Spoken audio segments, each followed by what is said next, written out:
Bom dia, meus irmãos, tudo bem com vocês? Como é que vocês estão? Como é bom estar aqui, como é bom poder compartilhar a palavra de Deus. Pra gente esquentar um pouquinho, olha pra pessoa que está do seu lado aí, diz bom dia pra ela. Se tiver um careca perto de você, dá um tapa na careca dele, não perde essa oportunidade. Glória a Deus. Primeiro eu queria dizer que é um privilégio estar aqui com vocês. É um privilégio ver o que Deus está fazendo aqui nesse lugar. Eu trago um abraço lá do conselho da nossa igreja, em especial do pastor Paulo. Ele disse que vocês podem contar com a gente por que vocês precisarem, sem ser transplante capilar, porque daí fica difícil. Você vai ter que orar por nós, para que a gente possa entregar isso para vocês. Mas eu estou muito feliz. E antes de qualquer coisa, eu queria dizer uma coisa. Deus responde às nossas orações. Eu lembro que quando eu assumi o ministério de jovens lá na igreja, eu fiz um culto, eu imaginei que havia uma multidão assim, né? Falei, rapaz, vou postar no meu Instagram e vai vir muita gente. E lembro que naquele dia vieram 4 pessoas. O líder de jovens, quem tocou violão e a esposa dele. E eu falo que tinha 4 porque a esposa estava grávida. Então eu coloquei 4 no relatório para ficar com um número a mais, né? Mas eu lembro que desde aquele dia eu oro num versículo, que está lá em Zacarias 6,15. Diz assim, gente de longe virá ajudar a reconstruir o templo do Senhor. Então vocês saberão que o Senhor dos Exércitos me enviou a vocês. Eu falei, Deus, me dá amigos de longe, me dá pessoas que vão me ajudar a reconstruir o templo. E Deus me enviou pessoas até de muito longe. Tem gente de São Luís do Maranhão, tem gente de Manaus, tem gente de Dourados, tem gente de Guaratinguetá, tem gente lá de Botucatu e até do Pilarzinho tem gente aqui hoje. Então eu quero dizer que Deus responde às nossas orações. Eu sou muito grato pela vida dos meus amigos, de verdade. Quero que vocês saibam disso. Vocês são resposta de oração na minha vida. É um privilégio servir a Jesus com vocês. Vamos para a palavra, senão eu vou chorar? Bom, meus irmãos, Deus tem falado muito comigo sobre as nossas incapacidades e sobre as nossas limitações. Porque muitas vezes a gente olha para as nossas limitações e para as nossas incapacidades e a gente pensa assim, se eu não fosse desse jeito, se eu não tivesse essa limitação, então as coisas aconteceriam na minha vida. Eu não sei você, mas eu sou muito murmurador. E por isso eu fico olhando para as limitações e achando que as minhas limitações vão limitar o agir de Deus. Mas no reino de Deus, não é assim que as coisas acontecem. Muito pelo contrário. No reino de Deus, as nossas limitações mostram que o que acontece é a partir do poder dele. Sabe o que eu tenho percebido? É que as limitações, elas não nos limitam de desfrutar do poder de Deus. Muito pelo contrário. Quando nós entendemos as nossas limitações e nos entregamos a Deus, é que a gente pode ser instrumento na mão dele. O que eu tenho percebido é que nós vivemos bem e melhor quando nós decidimos agir com a percepção das nossas limitações. E aí a gente aprende a fazer o melhor com o que nós temos, confiando em Deus e confiando que ele vai agir através das nossas vidas. Há um tempo atrás eu ouvi uma história que me chamou bastante atenção. Na verdade, eu li essa história num livro. O autor dizia que tinha um menino que ele era muito bom no judô. Ele era assim, uma das revelações do judô. Mas quando ele tinha lá por uns 9, 10 anos, ele sofreu um acidente de moto junto com o irmão dele. E por isso ele perdeu o braço esquerdo. E naquele momento todo mundo pensou assim, acabou. Até mesmo o treinador falou, olha, sem o braço esquerdo ele não vai conseguir desenvolver o talento e o dom que ele tem. Mas o que surpreendeu o treinador é que depois de um tempinho, depois que o médico já liberou ele para voltar a treinar, o menino mesmo perdendo o braço, chegou para treinar mais cedo que todo mundo e estava dedicado. E o treinador falou, já que ele quer, eu vou fazer. Ele disse, olha, você tem limitações. Por isso eu vou fazer uma coisa. A gente vai focar o treinamento em um único golpe. É um dos golpes mais difíceis do judô. Mas com a limitação que você tem, ele vai ser perfeito para você. Se você se tornar bom o suficiente para isso, não vai ter quem da sua categoria que vai conseguir ganhar de você. Pode ser? Pode. Então todos os dias de treinamento o menino chegava lá e eles ficavam treinando o mesmo golpe. O mesmo golpe. O mesmo golpe, várias vezes. Várias vezes o menino falava assim, eu quero desistir, não aguento mais ficar fazendo a mesma coisa. Mas o treinador falava assim, olha, vai ser bom para você. Ele continuou treinando. Até que chegou uma hora que o treinador viu que o menino estava pronto para competir numa competição. Os pais do menino até ficaram meio nervosos. Falaram, mas o treinador ele não tem um dos braços, ele vai competir com os meninos que têm os 2 braços. Não vai dar certo, vai dar problema daí. Não, confie em mim. Seu filho treinou bem, ele é um ótimo lutador. E o menino começou a competição. Lá nas eliminatórias ele passou. Chegou nas oitavas de final, ele passou de novo. Chegou nas quartas de final, ele ganhou mais uma luta. Chegou na semifinal, ele foi lá e ganhou. Chegou na final, todo mundo falava, agora ele não vai conseguir ganhar, né? Agora que ele vai pegar o menino que é forte mesmo, ele vai acabar sendo derrotado. Mas sabe o que aconteceu? O menino foi lá e venceu a luta. E aí todo mundo ficou surpreendido. E todo mundo foi perguntar para o treinador, falou, como que você conseguiu fazer um menino, mesmo sem um braço, conseguir ganhar de todos os meninos que estão aí com os 2 braços, estão cheios de saúde?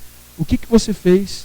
Daí o treinador falou, olha, tem 2 motivos que fizeram esse menino conseguir ganhar essa competição. Primeiro, ele se especializou num dos golpes mais difíceis do judô. E a segunda é de que a única forma de defender esse golpe é segurando o braço esquerdo do seu oponente. E como o menino não tem o braço esquerdo, ele se tornou indefensável. Quando eu vi aquilo, Deus falou muito ao meu coração. Porque muitas vezes a gente pensa que a nossa limitação vai limitar o agir de Deus. Mas Deus na nossa vida é como se fosse esse treinador. Ele pega a nossa limitação, ele vai nos podando para que nele a gente se torne indestrutível. Para que nele a gente tenha força para vencer as nossas dificuldades. Não por nosso poder, a gente é limitado, mas quando a gente decide se entregar com aquilo que nós temos, entregando as nossas limitações nas mãos de Deus, Ele age sobrenaturalmente nas nossas vidas. E é justamente sobre isso que eu quero conversar com você nessa manhã. Por isso, se você puder e quiser, queria te convidar a abrir a sua Bíblia no livro de Neemias, capítulo de número 2. Nós vamos ler do verso número 16 ao verso número 18.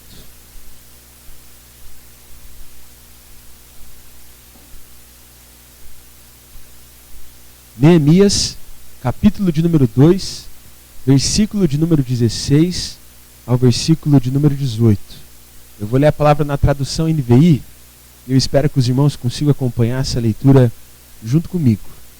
Neemias, capítulo de número 2, versículo de número 16 ao versículo de número 18, onde a palavra do Senhor vai dizer assim para nós. Os oficiais não sabiam onde eu tinha ido ou o que eu estava fazendo, pois até então eu não tinha dito nada aos judeus, aos sacerdotes, aos nobres, aos oficiais e aos outros que iriam realizar a obra. Então eu lhes disse, vejam a situação terrível em que estamos. Jerusalém está em ruínas e suas portas foram destruídas pelo fogo. Venham, vamos reconstruir os muros de Jerusalém para que não fiquemos mais nessa situação humilhante. Também lhes contei como Deus tinha sido bondoso comigo e o que o rei tinha me dito. Eles responderam, sim, vamos começar a reconstrução. E se encheram de coragem para a realização desse bom projeto. Não sei se você entende o que estava acontecendo aqui, mas Neemias estava reconstruindo a cidade de Jerusalém depois do exílio. A cidade estava totalmente destruída e Neemias, quando viu aquela situação, ele ficou muito triste. Mas Deus usou aquela situação de tristeza para chamar Neemias para reconstruir os muros de Jerusalém. E essa passagem que a gente vê, a gente percebe que Neemias está convidando outras pessoas para que elas participem dessa reconstrução. O que a gente percebe aqui é de que Neemias está convidando todo mundo a olhar para a fragilidade deles, a olhar para a situação em que eles estavam vivendo e convocar para que todos juntos pudessem mudar a rota e viver algo novo. E para mim uma coisa que fica bem clara para mim nesse texto é de que nós precisamos ser sinceros com a nossa situação se a gente quiser viver algo novo. Não sei se você percebeu o que está escrito lá no versículo de número 17, mas o que Neemias diz é, vocês veem a situação terrível que nós estamos? Eu acho muito interessante porque talvez hoje em dia Neemias não ia ter sido considerado um bom líder para dizer isso. Porque hoje em dia as pessoas aconselham assim, olha, fala tudo que é positivo sobre a pessoa e aí você dá o feedback negativo. E aí no final você põe mais uma coisa positiva para ela não ficar escondida. E muitas vezes o que a gente percebe é que as pessoas se acostumaram a não encararem a realidade. E quem não encara a realidade não quer mudança, porque não acha que precisa mudar. Mas a realidade é, se você está em Cristo, meu irmão, constantemente você precisa estar sendo transformado. O que eu aprendo aqui com esse conselho de liderança de Neemias é de que mais importante do que a gente ficar ouvindo elogios é a gente descobrir e perceber a verdade nua e crua. Porque isso liberta as nossas vidas. Vocês já caminharam com alguém que sempre fala aquilo que você quer ouvir? E descobriu o que agrada o seu coração. E todas as vezes que ela fala com você, ela fala certinho aquilo que você deseja ouvir. Mas ao mesmo tempo, quando ela coloca em prática aquilo que ela está falando, você percebe que aquela pessoa não é daquele jeito. Você percebe que ela descobriu o que você gosta de ouvir, mas ao mesmo tempo, ela não age de acordo com aquilo que ela fala. Não sei se já conviveram com alguém assim. Todo mundo tem um primo desse jeito, todo mundo tem um amigo desse jeito. Eu lembro uma vez que eu estava discipulando um menino lá na igreja. E ele entendeu o que eu gostava de ouvir. Eu perguntava para ele toda semana do discipulado se ele estava vivendo vida de oração, se ele estava indo na célula, se ele estava na igreja, se ele precisava confessar algum pecado. E meu irmão, ele era um anjo. Eu falei, rapaz, quando eu crescer eu quero ser igual a esse menino. Ele não pecava nunca, ele não errava nunca, ele nunca estava com problema na vida de oração, estava sempre perfeito, alegre. Eu falei, rapaz, Jesus está operando mesmo na vida dele. O problema é que daí a gente começa a descobrir umas coisas. A mãe e o pai começam a falar algo, os amigos começam a falar algo, começa a surgir algo nas redes sociais. Aí você percebe que aquele menino ele estava falando muito bonito, mas agindo de uma forma muito errada. E por mais dele ter um discurso que era perfeito, que todo mundo que ouvia pela primeira vez amava, quando você começava a caminhar com ele, você pensava assim, opa, acho que isso aí não é muito verdade não. E sabe muitas vezes o que acontece com a gente? A gente descobre o discurso que Deus gosta de ouvir. E a gente fica ali falando as coisas que Deus gosta de ouvir da nossa boca. Mas o nosso coração e a nossa vida não retratam aquilo que realmente está acontecendo. E sabe de uma coisa? O que eu queria que aquele menino fizesse no nosso discipulado não é que ele falasse aquilo que eu gostaria de ouvir, mas que ele dissesse a verdade para que juntos a gente pudesse caminhar e consertar aquelas coisas. E posso dizer uma coisa? Esse é o desejo do coração de Deus. Deus ele não quer ser bajulado. Deus não quer ser elogiado. Deus não precisa do seu louvor. Mas Deus quer que você entenda que você precisa dele. Deus quer que você se exponha a ele e fale, olha Deus, essa é a verdade nua e crua. Está acontecendo isso, isso, isso, e eu preciso de ajuda. Sabe por quê? Porque muitas vezes, em todas as vezes, a verdade ela é mais importante do que a bajulação. Jesus não é o tipo de pessoa que quer ficar sendo bajulado. Jesus é o tipo de pessoa que quer resolver o seu problema. Porque Ele te ama. E porque Ele morreu para que você pudesse viver uma nova vida. Mais importante do que você fingir viver algo é você viver a realidade que Deus tem para você. Porque a verdade liberta, enquanto o engano nos faz provar do amargo da vida. Vocês viram o irmão falando que meu nome é Cleuber. Vocês não vão acreditar que o nome do meu pai é Cleuber também. E ele colocou Cleuber Júnior. Eu fico imaginando meu pai pensando na hora de me registrar no cartório, falando, sofri tanto com esse nome, né? Não vou sofrer sozinho, vou pôr alguém mais para sofrer comigo. E se eu tiver um filho vai ser Cleuber Neto, para ele sofrer também. Sofrer nós três juntos. E eu sou muito parecido com meu pai. Não é só o meu nome que é parecido com ele. Meu pai é careca também, embora ele não admita. Ele ainda continua com o cestinho de cabelo dele ali. Meu pai também é um pouco mais forte, né? Corpulento. Meu pai também é uma pessoa risonha que gosta de dar risada. Meu pai gosta bastante de comer. Eu sou muito parecido com ele fisicamente. Se você vê o meu pai aqui do lado, você vai falar, é óbvio. É igual o Rafa e o Jackson, né? Você olha assim no rosto, você sabe que são parentes, são parecidos. É a mesma coisa com meu pai. Mas tem uma coisa que eu sou muito diferente dele. Meu pai, ele gosta de jiló. E o pior, ele gosta de jiló frito. Eu falo, rapaz, como alguém consegue gostar disso? Tem alguém que gosta de jiló? Meu Deus. Vamos mudar de assunto. Mas meu pai, ele ama jiló frito. E tem um problema. Já que eu sou muito parecido com a minha avó, com meu pai, a minha avó que mora lá no interior de São Paulo, ela acha que eu também gosto de jiló. E aí todas as vezes que eu pego 9, 10 horas de estrada para ver ela, o que você acha que está lá me esperando, meu irmão? Uma bacia cheia de jiló.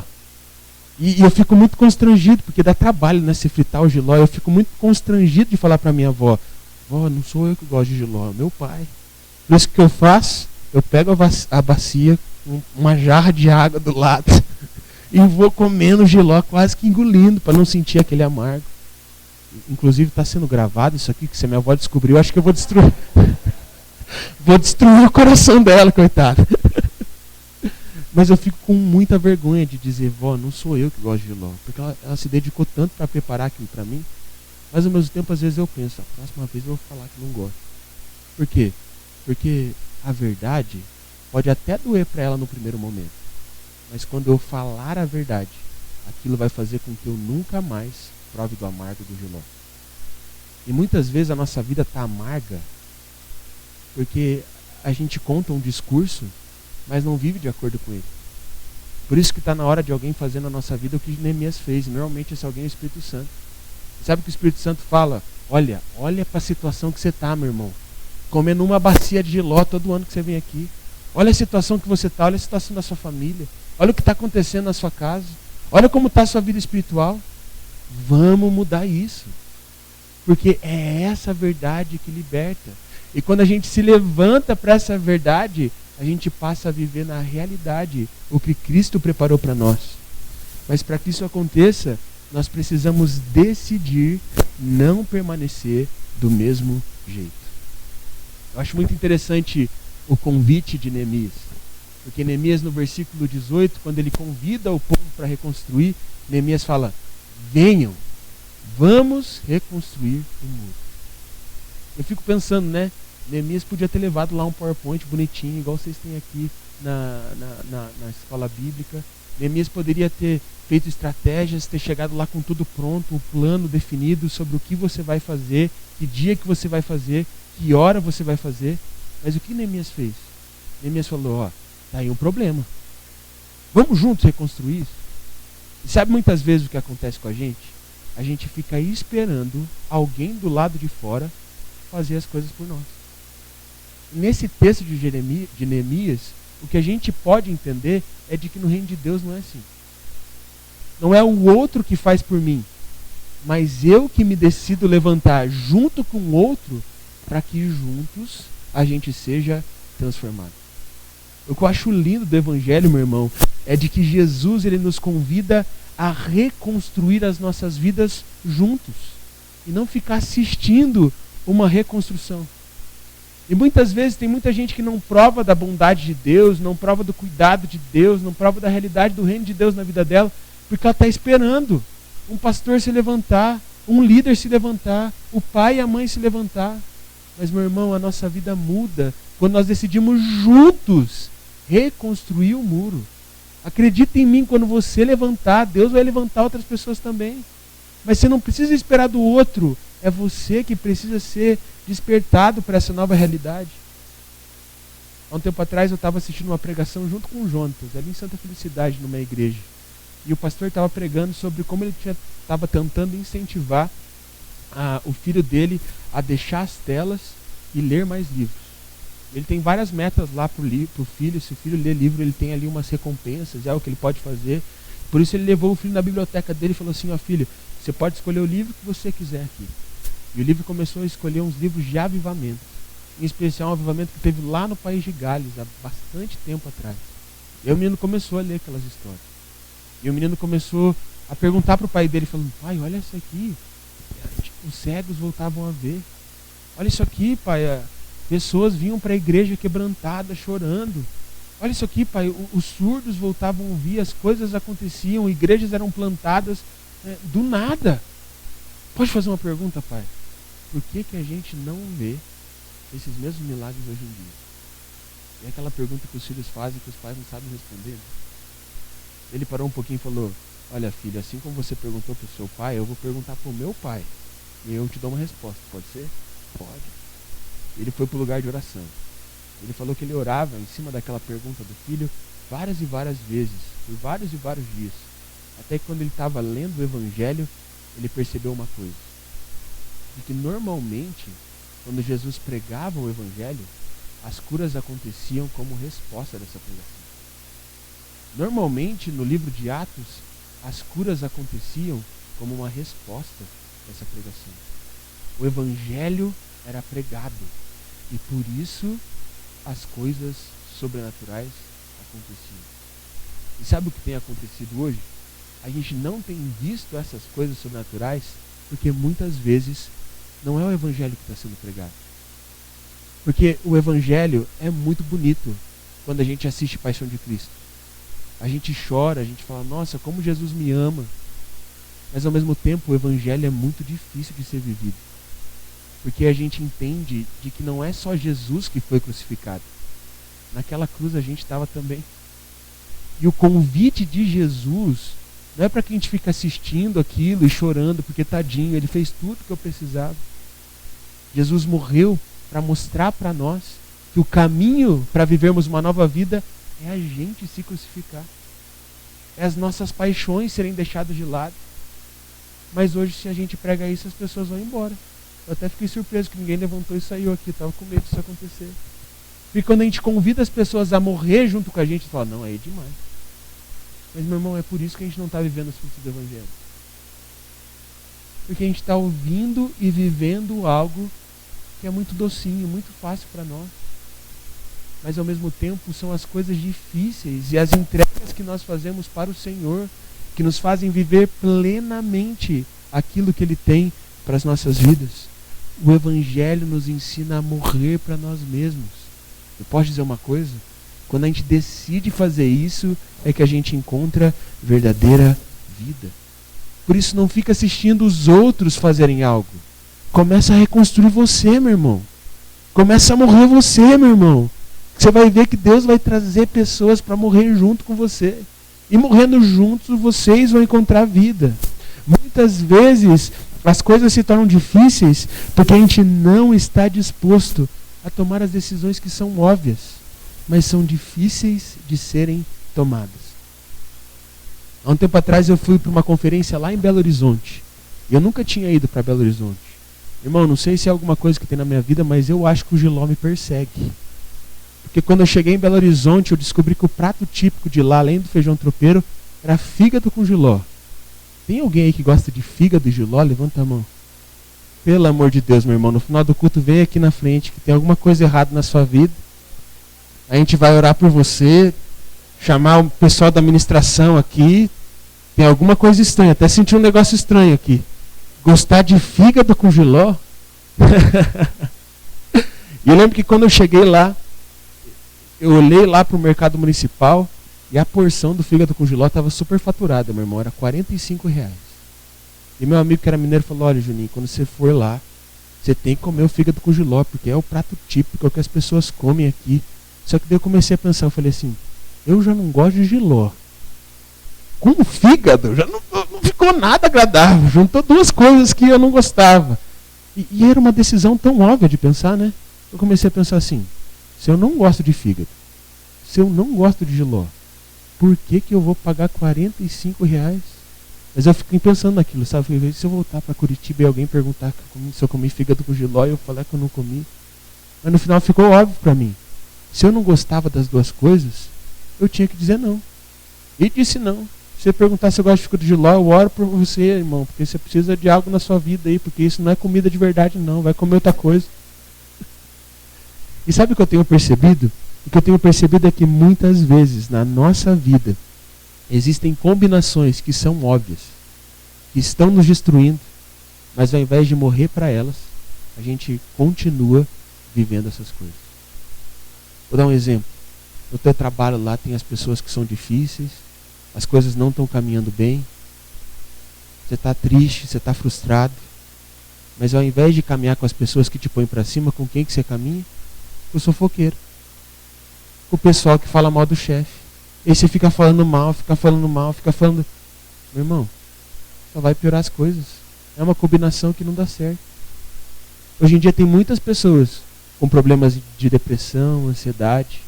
E claro que você precisa de ajuda de um psicólogo, de ajuda de um psiquiatra. Mas tem gente que quando está com esse sentimento, ao invés de buscar ajuda, ao invés de ter comunhão, se isola. Meu irmão, depressão com isolamento é uma combinação óbvia e não vai dar certo. Você precisa de ajuda. Talvez tenha pecados aí na sua vida que você está vendo que é óbvio que você precisa parar, mas você não muda. Meu irmão, enquanto você não se levantar e falar, vamos reconstruir isso, vamos mudar esse jogo, vamos fazer algo diferente, nada vai acontecer. Mas quando você se levanta e toma decisões difíceis, mas que são óbvias, o novo de Deus floresce na sua vida. Quando você decide crucificar o seu velho eu junto com ele. Sabe o que eu tenho notado, irmãos? De que o trabalho começa em nós. E se a gente começar a trabalhar hoje, a gente vai começar a ver os frutos de Cristo na nossa vida. E o que eu acho mais bonito desse texto é a resposta daqueles irmãos. Porque olha o que está escrito lá no versículo de número 18. O que a gente percebe é de que Neemias convida eles para se levantarem. E eles olham para a situação e ao invés de olharem para Neemias e falar, Neemias, faz aí que eu pago. Neemias, tenta encontrar outras pessoas, ó, leva os meus filhos. Qual que foi a resposta deles? Eles falaram, sim, vamos reconstruir. E é por isso que Deus abençoou aquele povo. É por isso que eles conseguiram reconstruir aquele muro. É por isso que, apesar das privações, das dificuldades, das provações que eles estavam sofrendo, eles reconstruíram, porque juntos eles decidiram se levantar. E a mesma coisa acontece com a gente. A mudança, ela começa quando nós decidimos enfrentar as nossas questões, ao invés de ficarmos colocando a culpa no outro e nas coisas que estão ao nosso redor. Faz uns 6, mais do que isso, na verdade faz uns 10 meses, que Deus tem falado muito no meu coração sobre evangelismo. Eu tenho me dedicado bastante a evangelizar pessoas, principalmente ali no Largo da Ordem. Eu lembro que teve um dia que a gente estava saindo de uma vigília lá da igreja. Eu não sei se as vigílias são aqui, mas vigília de presbiteriano normalmente acaba 11 horas, né? Lá na igreja chega 11 horas, o povo já está com fome, a gente canta Pendão Real e todo mundo vai embora. Eu lembro que aquela sexta-feira eu estava bem cansado. Tinha feito um monte de coisa o dia todo. E 11 horas eu estava saindo da porta da igreja, assim, eu só ouvi atrás de mim, Pastor Júnior, Pastor Júnior. E a hora que eu olhei para trás, era uma missionária carioca, que faz um trabalho de evangelismo lá no Largo da Ordem. Eu falei, ô irmã, tudo bem? Ô, tudo certo. Pastor, foi Deus que te enviou aqui. Tem um missionário norte-americano que ele veio, o intérprete ia vir junto com ele, mas ele está sem intérprete, o senhor não pode ajudar a gente e levar esse americano?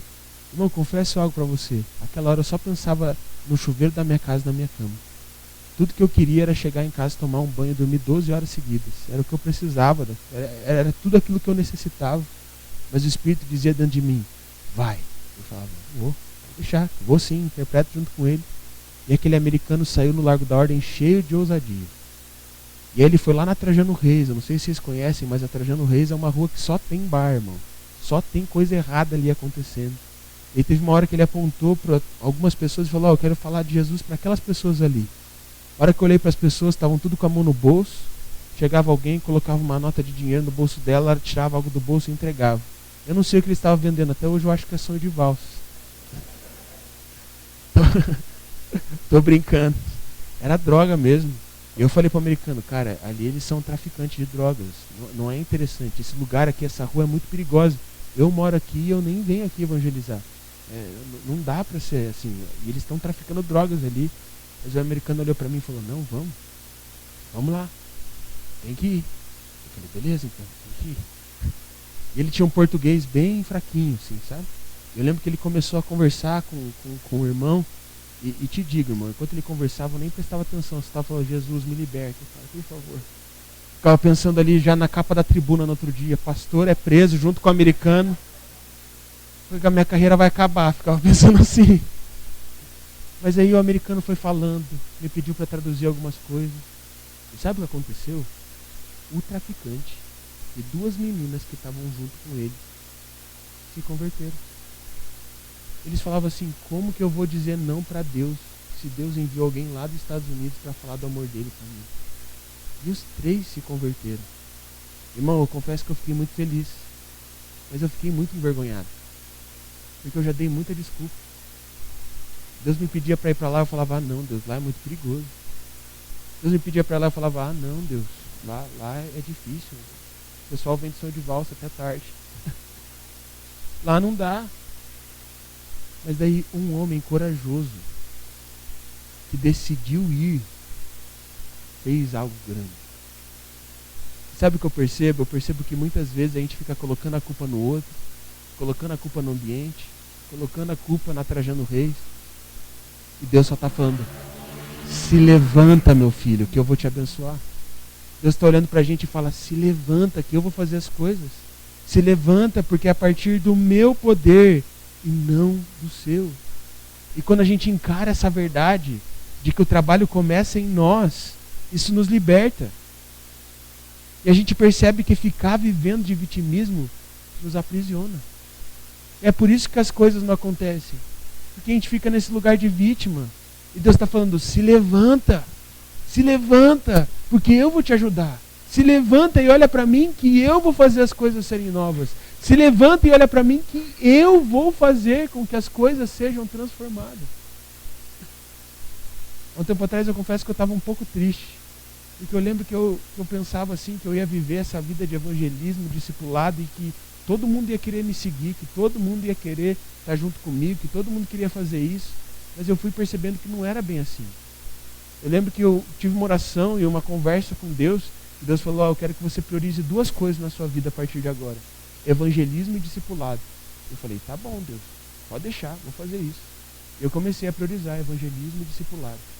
Mas sabe o que foi acontecendo, meu irmão? Quando eu fui priorizando essas coisas, eu fui começando a olhar para o lado, e eu fui vendo que as pessoas não queriam mais caminhar tanto comigo, não.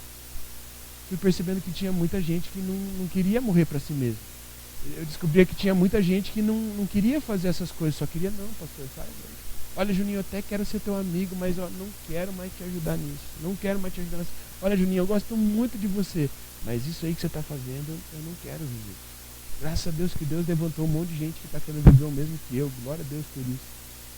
Mas ao mesmo tempo, aquela época eu fiquei muito magoado. E eu comecei a falar assim, Deus, estou fazendo evangelismo discipulado, não sei se o Senhor errou alguma coisa aí, mas não está dando certo. As pessoas não estão mais querendo tanto caminhar comigo mais. Me ajuda, o pessoal parou de vir no culto, o que eu faço? Deus falou, olha, se você trilhar esse caminho, o aplauso vai acabar.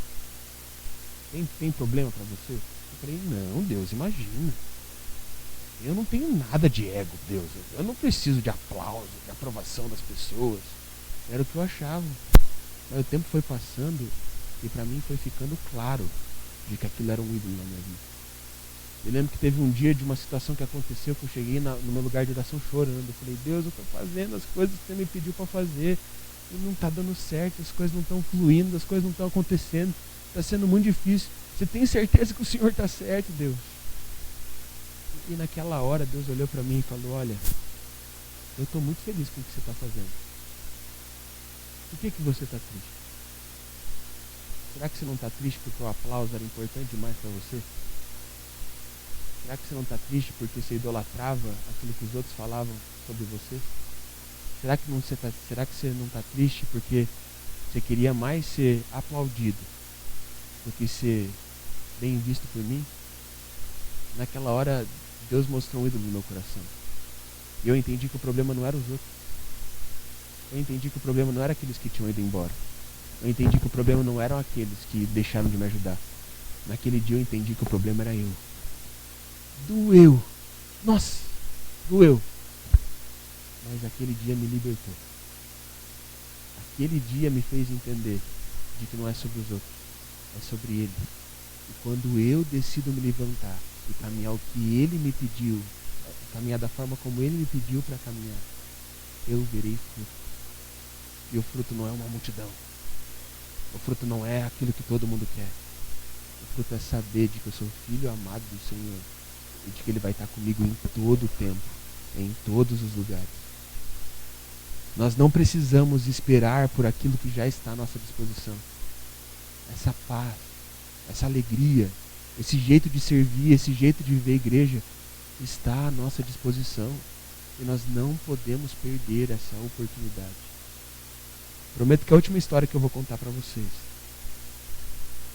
Há um tempo atrás, nessa conferência do Fígado com Giló, lá em Belo Horizonte, eu vi uma história que mudou a minha vida. Era de uma pastora lá de Brasília. O nome dela era Anne, e eu não me lembro o sobrenome. Ela disse que na igreja dela tem um homem que desde os 18 anos de idade ele se dedicou a pregar o evangelho em lugares, principalmente aldeias indígenas, em que nunca ninguém ouviu falar sobre Jesus. Ela fala que o trabalho dele é ir para uma canoa, eles vão seguindo o fluxo do rio, junto com um homem indígena que se converteu, e eles ficam procurando por tribos que ainda nunca ouviram falar sobre Jesus. E teve um dia que eles estavam lá no rio, na canoa onde eles estavam, e eles viram assim vários índios em um lugar, num barranco assim. Eles falaram, olha, vamos tentar falar de Jesus para eles. E quando eles chegaram, eles realmente perceberam que aquele povo nunca tinha ouvido falar sobre Jesus. Então o intérprete falou, olha, a gente veio aqui, a gente está em paz. Eles ficaram com medo da reação daquele povo, né? Podiam fazer alguma coisa com eles. A gente está em paz, a gente só quer fazer uma coisa. A gente quer compartilhar a mensagem desse livro aqui. Vocês estavam recebendo a mensagem? Achando que eles iam falar não. É algo normal, né? Pode acontecer. Mas aí o líder da tribo, sabe o que disse? É claro que vocês podem. Mais do que falar dessa mensagem, a gente estava esperando por vocês. E aí o indígena falou, como assim? Há algumas décadas atrás, essa tribo aqui passou por um momento muito difícil. Na época, o meu avô que era o líder dessa tribo. E ele não sabia muito bem o que fazer, o povo estava passando fome, as coisas estavam dando errado. E ele foi dormir. E quando ele dormiu, ele teve um sonho. Nesse sonho tinha um homem cabeludo, vestido de branco, que chegava falando assim, olha, a mensagem que vai trazer salvação para a tribo de vocês vai vir a partir de homens numa canoa que vão trazer a mensagem desse livro aqui. Por isso, aquele líder, aquele avô daquele líder, fazia com que toda a tribo no final da tarde passasse um tempo ali, esperando aquelas pessoas da canoa. E quando aquele missionário chegou junto com o intérprete indígena, chegou a mensagem que ia trazer salvação. Naquele dia muitos se converteram e uma igreja foi plantada naquela tribo. Não sei você, mas eu me arrepio todas as vezes que eu ouço ou conto essa história. E eu tenho pensado muito sobre ela. Porque a pastora disse que o missionário ficou muito feliz com esse testemunho.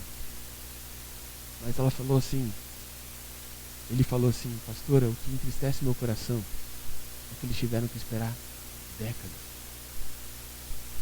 Eles tiveram que esperar décadas. Porque muitos que têm acesso a essa mensagem não querem viver. Porque muitos têm acesso a essa mensagem e não querem viver de verdade. Porque muitos têm acesso a essa mensagem e não querem se levantar para viver o que Cristo tem para a vida deles. E quando ela falou aquilo, eu falei assim, rapaz, o que eu tenho feito com a mensagem? A gente vê tantos jovens conquistando tantas coisas, criando empresas, criando impérios milionários. E a pergunta que eu me faço é, o que eu tenho feito com a mensagem do livro da vida? E tem vezes que eu olho para a situação que nós estamos vivendo e eu tenho aprendido que o segredo não é apontar o erro do outro. O segredo não é colocar a culpa no pastor, no líder. O segredo não é colocar a culpa na nossa família, nos nossos antepassados. Sabe qual é o segredo? É olhar para dentro e decidir se reconstruir para que juntos a gente viva algo novo no Senhor. Feche seus olhos, baixe a sua cabeça, eu quero orar por você. Talvez nesse dia você tenha percebido, eu acho que eu preciso olhar mais para mim mesmo. Eu acho que eu preciso começar a reconstruir o meu coração. Eu acho que eu preciso fazer algo novo no Senhor. Eu acho que eu preciso me dedicar mais a viver o Evangelho de Cristo. Se esse é seu caso, eu queria que você colocasse as suas mãos para frente, assim, como se fosse receber algo de Deus. Eu creio que dos céus, o Senhor Jesus vai te restaurar, vai trazer força, renovo. Você vai viver algo novo no Senhor. Antes de eu começar a orar, eu quero que você faça a sua oração. Se é o seu desejo ser reconstruído, se é o seu desejo, se o teu desejo é se comprometer mais com o Senhor, fala isso para Ele. 10 segundos, irmão, ficar em silêncio, depois eu vou orar por você.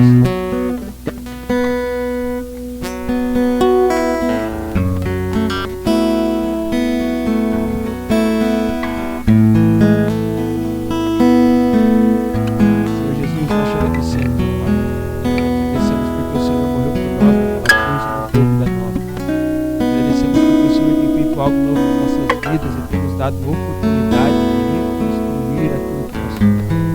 Por isso, nesse momento, ora, Espírito Santo de Deus, venha sobre nós. Eu oro, Pai, derrama sobre a vida desses irmãos que estenderam as suas mãos para frente perseverança, força, alegria.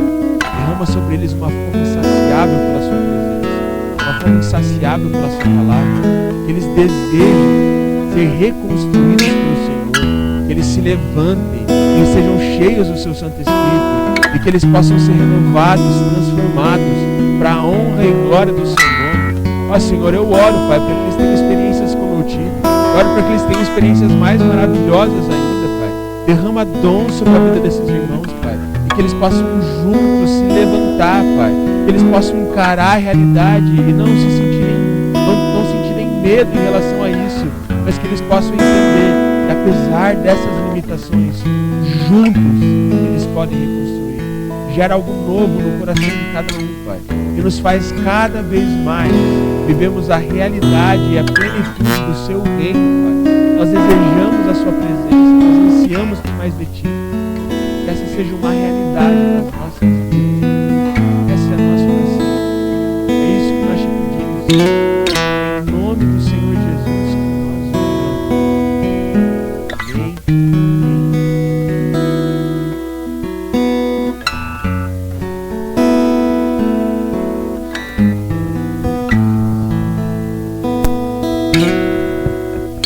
Obrigado, pastor. Que Deus abençoe em nome de Jesus. Louvado seja o nome do Senhor.